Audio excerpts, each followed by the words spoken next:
What is up, everybody, and welcome to the first episode of After Ultra Review. Today, we're going to be talking about the Superior 5s from Ultra.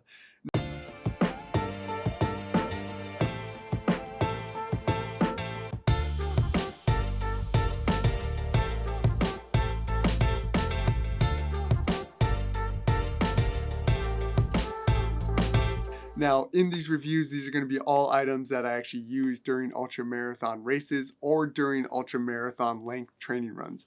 I wanted to set up my reviews like this just because in those ultra marathon length runs, and that's anything above 26.2 miles, that's really when you start learning about the quirks or how these shoes perform or how this gear actually performs for you. That's because your legs are tired, your feet are tired, these could be soaked with sweat or soaked with water, and so you really start understanding how these shoes or how this gear really performs. But let's jump right into it with the Superior 5s. I don't want to talk too much about the actual technical aspects of these shoes or gear just because we can go online and get all the numbers if that is something that you're really into. So let's go right into our first category, and that is fit and feel. Right out of the box, I almost switched these to my primary trail shoes just because I love the feel so much. I have a weird shaped foot, or I think I have a weird shaped foot where my heel is really skinny and my toe box is really like wide, and these shoes really morph to my foot. I had no problems with the lockdown in the heel, which is a major problem with a lot of new shoes that that I actually try to use. This tongue is like a hard tongue that really locks down your heel. I had no problems with my heel popping up and down or sliding back and forth in combination with the runner's knot that I actually use for the lacing system. It really locked down my heel, and there was absolutely no movement going down and up mountains, going flat, or anything like that. The toe box is extremely wide. It's wider than the Olympus 4s. It's probably the widest toe box that I've ever felt, especially in the actual Ultra lineup. It really reminded me of the minimalist shoes that I started my running career in 2019 when I did the Grindstone 100, when I did the Catskills 100K. I was doing all that training and all that racing in the Merrell Trail Gloves 4s and 5s and the New Balance Minimalist. The New Balance Minimalist. So I'm really used to minimalist shoes, and that's really what these shoes reminded me of.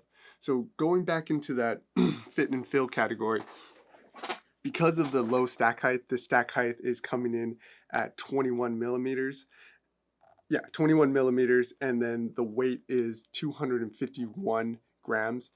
In size 10, this is 256 grams, so it's a very light shoe, and this is basically what I wanted my shoes to be like, or my minimalist shoes to be like when I was running in 2019.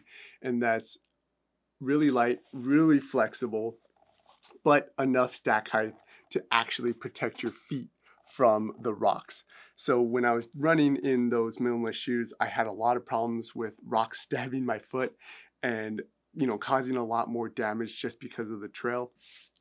And I wanted a little bit more protection.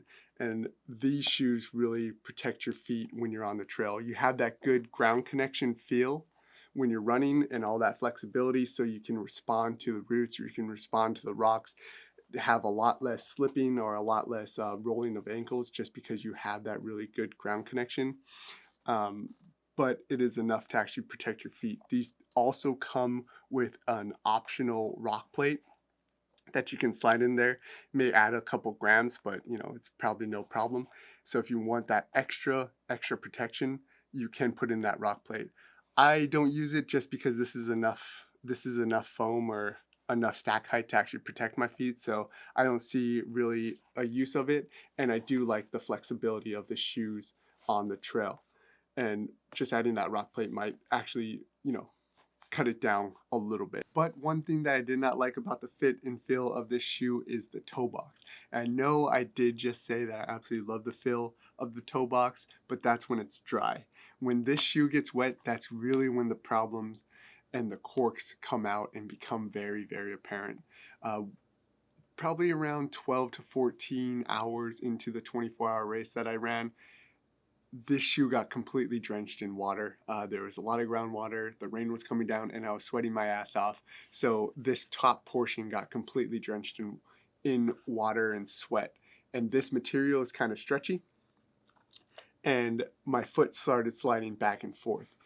In wet weather conditions, this back half of the actual shoe still performed amazing. My heel never slipped. I never got any blisters on the back end of on the back end of the shoe, but it's just this area that caused troubles where my feet were sliding back and forth. And if your feet are completely drenched in water, completely wet, they become delicate and soft, and if your feet are sliding back and forth, that's how you end up getting some juicy blisters on the ball of your foot and in your toes. So I had to switch them out probably around hour 15, hour 14, just because of that sliding effect. Other than that, I absolutely love the feel of these shoes. I'm going to give this fit and feel a 4.2. If it wasn't for this top portion sliding around when it was wet, it would probably be a lot higher, probably like a 4.8, almost exactly what I want a shoe to feel like. There could be a potential of actually sliding this harder material slightly down more, just to lock in the top portion of your toes. That might actually help it. But other than that, I absolutely love the feel of this shoe. It's just the performance in the wet weather seems to be holding it back just a little bit. So that takes us right into our second category, which is usability. And these are marketed as a trail shoe, but because they're so flexible and so light, you could get away with running on the road with them. Now, they have a pretty aggressive lug system on the bottom, so you will feel those lugs kind of rolling off of the pavement that you feel on a lot of trail shoes. But I ran quite a few miles on the road just heading over to the trail or getting off the trail, and I never really felt that much of a problem with them. The stack height is really low, so your legs are going to get punished from the concrete. But if you're used to that, you're not going to run into any problems with this. On regular flat trails, on really steep trails or anything like that, the lockdown is so good that your feet aren't going to slide too much until they get wet, and you're going to have enough grip to get up pretty much anything. I didn't really have any slipping problems. I didn't have any problems like that when I was using these on a multitude of different trails. Where these really seem to shine is on dirt roads, so you have enough grip to actually mitigate the rolling rocks of the dirt roads, and then there's not a lot of stupid places or little slots that some shoes have where rocks will actually get stuck in them. So on dry trails, this shoe is absolutely amazing. It's, once again, this shoe's performance, once they get wet or in wet weather conditions, it absolutely just falls apart. The slipping effect on rocks is pretty much terrible. It's pretty much like you're running on ice. I actually had to change my shoes during the Mount Sparta 24-hour race when it started getting really, really wet out. I had to change my shoes to Olympus 4s because I was sliding around too much. And that might have been a technique problem, but once I changed my shoes, I was getting a lot better grip on them. And Unfortunately, that is really what holds these shoes back. These were gonna be changed, or I was gonna change these to my primary trail shoes because I love the fit and the feel so much. But once that water hit, man, these are just gonna only be making appearance when it's dry and nice out. There's a lot of slipping on this on this top portion, if you can see. So the lugs are really deep, but it seems like it doesn't catch enough when it gets wet. And this is super soft between the lugs, and I was just sliding all over the place. And I wasn't only sliding on certain terrain, I was sliding on mud, I was sliding on rocks, I was sliding on grass. I was pretty much sliding on any terrain when it was wet with these shoes. And and that's really why I wanted to set up these reviews like that, because these reviews like this are like after an actual ultra marathon, because I probably wouldn't have noticed that issue if I wasn't wearing these shoes for 14 hours straight until I was running in the rain and I was super tired and I wasn't able to properly be light on my feet so I don't slide. So I was able to actually see how these actually performed in wet weather, and it's not good. So unfortunately, this is going to be the biggest drawback, is usability. That wet weather is going to really push down the score. I'm going to give it a 3.5. That's how bad these perform in the wet weather. Literally, everything changes when these get wet. It goes from no sliding, no slipping, no nothing on the inside to back and forth slipping, and then perfect, awesome grip, light on your feet, everything, good ground connection, to I'm sliding and slipping all over the place like it's wintertime when the wet weather happens. So unfortunately, it's going to get a 3.5. It's still pretty high just because how it performs in dry weather and on regular trails, but 3.5 for the usability. So we got 4.2 for the fit and feel because they're so awesome besides when it gets wet, and then a 3.5 for the usability. And that takes us to our last and final category, which is durability. And I've only had these shoes for about 2 months, but I put quite a few miles and hours in them. In the Mount Sparta 24-hour race, I did maybe 14 hours and maybe... And that takes us to our last and final category, which is durability. Now, I've only had these shoes for about 2 months, but I put quite a few miles and quite a few hours in these shoes. And once again, in the Mount Sparta race, probably 14 hours, maybe 25 to 30 miles total just in that race. And then I had 3 to 4 long runs leading up to the race that I did in these shoes. And especially after that Mount Sparta race, I was really surprised in the shape of the shoes or the durability of the shoes after that, just because that race, it's 1.6 miles up and down a mountain over and over again with 1,000 feet of elevation gain. So when you're climbing up the mountain, you're putting a lot of pressure on the front portion of the actual shoe and scraping up and pushing your body all the way up the mountain. And then when you're going down, all your body weight is slamming down into the shoe. So it's really tough on shoes and gear. And man, I thought for sure that these shoes were going to explode just because they're so light and so flexible. I've had shoes like this in the past where they just absolutely exploded after, the second long run. The one thing that I was really worried about was this toe cap. Shoes in the past, after like the first long run that I did, started peeling. There's no peeling problems. There's no threads that were actually popping. Even this mesh upper that I was really worried about, I kicked a bunch of rocks, kicked a bunch of sticks, thorns and everything like that. There's no cuts. There's no issue with that. It's actually pretty thick.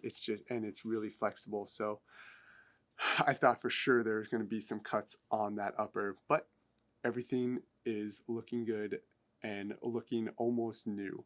The one thing, and it's kind of cosmetic, is the foam. I mean, this newer style foam, it's really soft. It's, you can the indent test, it's pretty soft, but you start getting the wrinkles on the side, and on my right foot I tend to drag it when I get tired or I don't know how I actually place my foot. I am starting to get a little bit of fraying on some portions of the foam, but other than that, it seems like it's holding up really well. Even the tread on the shoe is basically new. There was some texture to the lugs, but you're not really getting much grip from the texture on top of the lugs. It's basically the lugs that are giving you all the traction, and all these lugs are still in 100% shape. There's no cuts or gashes from the rocks or anything like that. So overall, this shoe has held up really well, and I'm quite surprised by that. Even the Velcro for the gator clip, it's still really strong, and there's no issues with that. So I'm going to give this a 4.8. So really high score, just because, Ranger smash, and if Ranger has an opportunity, he will break it, and I was not able to actually break these shoes. So there you have it, 12.8 out of 15 for the Superior 5s. Now, this score might be a little bit different just because I absolutely love minimalist shoes, or that's how I started running in minimalist shoes, and I absolutely love the fit and feel of these shoes. I love the flexibility, the ground connection, everything, and they are very, very durable. Even the usability in dry conditions, these are absolutely amazing. These would have been taking the place of my primary trail shoe if it wasn't for their performance in wet weather. Now, if they were able to rip off these freaking treads and then take the Olympus 4 tread and just slap it on there, these probably would be the perfect shoes. But because of their actual performance in wet weather, that's where I find it lacking, and that's where these shoes are just going to be for dry days and, you know, backup shoes. So if you want to try a nice, flexible, minimalist-like shoe, I definitely recommend the Superior 5. Just make sure you bring a different pair of shoes if it is raining out there. If you tried these shoes out, or if you have any questions about the shoes, just leave a comment below or jump into our live stream on Monday and ask any questions you may have, and I'll try to answer them to the best of my knowledge. I'm going to be doing a lot more of these after ultra reviews, not just on shoes, but other gear that I use during these ultra marathons. So make sure that you like and subscribe, hit the bell notification, follow my social media so you know when new videos are coming in, and more than anything, even more than, you know, buying shoes or buying gear, get out there and slowly chip away and become an average savage. Get out there on the trail, try out this gear for yourself, push yourself to the next level, and get out there and kick some ass. Let's do it. Let's go.